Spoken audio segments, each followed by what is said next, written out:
حکمت.یار یو ځل بیا خپل پاکستاني توپ ښکاره کړ. دا چې ولسمشرغنی او اوشاپور بختیار څه ځواب ورکړی په دغه ویډیو کې وګورئ او چینل هم سبسکرایب کړئ. د حزب اسلامي مشر ګلبدین حکمت.یار په خپلو تازه څرګندونو کې یو ځل بیا په دې ټینګار کړی دی چې د سولې لپاره د حکومت بدلون اړین دی. حکمت.یار وایي تر هغه چې حکومت بدل نشي د سولې راتلل امکان نه لري. حکمت.یار په خپلو دې تازه څرګندونو کې ویلي دي چې ولسمشرغنی هم د حکومت بدلون ته غاړه ایښې وه، خو په دې شرط چې 1.5 کال د موقت حکومت مشر هم دی وي. حکمت.یار زیاتوي ولسمشرغنی پاکستاني مقاماتو ته دا وړاندیز کړی و چې طالبانو ته دا ووایي چې اشرف غني په موقت حکومت کې راضي دی، خو په دې شرط چې مشري به یې دی کوي او دا موقت حکومت به کم تر کمه 1.5 کال وخت لري. د حکمت.یار په خبره چې پاکستاني مقاماتو ته د طالبانو له لوري د رد ځواب ورکړل شوی دی. ولسمشر اشرف غني وایي له ټاکنو پرته واک هیڅ چاته نه پرېږدي، خو د ټاکنو له لارې حاضر دی چې له څوکۍ لاس په سر شي. غني له CNN سره په تازه مرکه کې یو وار بیا ټینګار کړی چې له ټاکنو پرته به واک بل چاته انتقال نه کړي او دا د دیموکراسۍ چې د تیرو 20 کلونو عمده لاسته راوړنه د خلاف عمل دی.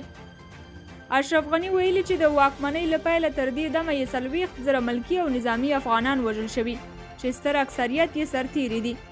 نوموړي زیاته کړې چې دغه ټوله موده کې یوازې 98 بهرني سرتیري وژل شوي چې تیر 2020 کې دا شمیره بیخي صفر ته راښکته شوې ده. هلته بیا طالبانو تازه ویلي چې د خبرو د اجنډا لومړۍ موضوع به د واک لیږد او د نظام بڼه وي، کوم څه چې د خلکو له پراخو غبرګونونو سره مخ شوی دی. دلته د جګړې ډګر تود دی او مهمه دا ده چې دواړه لوري د اوربند پر سر یوې هوکړې ته ورسیږي، نه د څوکۍ د ترلاسه کولو لپاره. اوشاپور بختیار لیکلي دا خلک ولې انتظار د هغې ورځې کوي چې باچا مړ وي او وزیر په زولنو تړلی. حکومت کې به زخته ډیر شیان سم نه وي، روان خو تر یوه